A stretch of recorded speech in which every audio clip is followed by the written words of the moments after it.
Alright, so you're going to need a few different things for this class. A lot of which you're going to be able to find around the house. We're even going to talk about making your own tools out of different found metals.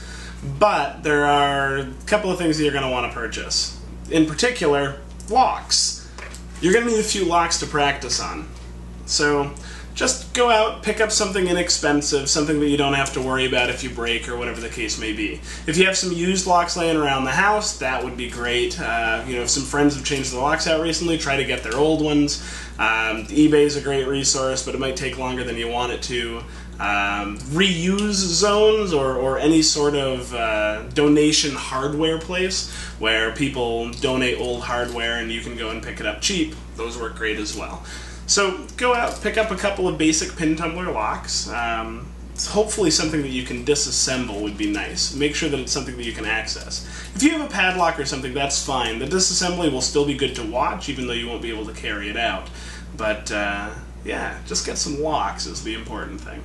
Okay, additionally, it's nice to have a vise. I got this guy for like $16. It doesn't have to be particularly good because we're not going to put a ton of pressure on it. Just something small. You don't need a vise, it's just going to make it easier to do certain things, and in particular for picking. I do a lot of my picking lock in hand, but for most of these lessons I'll be picking in a vise. Some tweezers. So I have some really nice tweezers that are meant to grip pins specifically. I'll be using these throughout the video.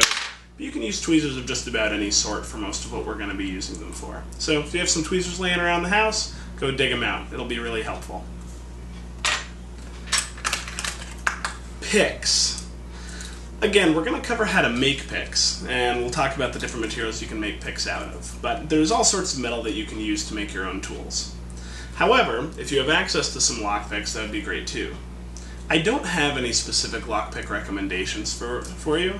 I'll cover some things to look out for and some things not to look out for, but I'm not going to tell you to buy a specific brand of picks or from a specific person, because hopefully these videos will be seen by a somewhat international audience who will all have different needs and different people that they can go to get tools. But I'll at least explain what to look out for. Finally, a little cardboard. You want some corrugated cardboard. You'll see why in a minute. But just grab a couple of pieces, something, around this size would be particularly ideal. We're going to cut it down to about there when we're using it, but man, cardboard is going to be a lifesaver. Oh, and lastly, something called a plug follower. This is what I'll be using. It's a small white piece of plastic. It's a 1/2 inch in diameter. That's important. Most locks will take a 1/2 inch plug. And you know what happens to fit a 1/2 inch plug perfectly? The cap of a Sharpie. Just pull this guy off, and the rest of this is going to fit in your lock perfectly. So there's all sorts of stuff around your house that'll be a 1/2 inch in diameter that you can use for this purpose. You'll see what it's for in a bit, but I'll be using this little white one. Okay, if you can gather those materials together, you can continue on with the rest of the course. I'll see you in a minute.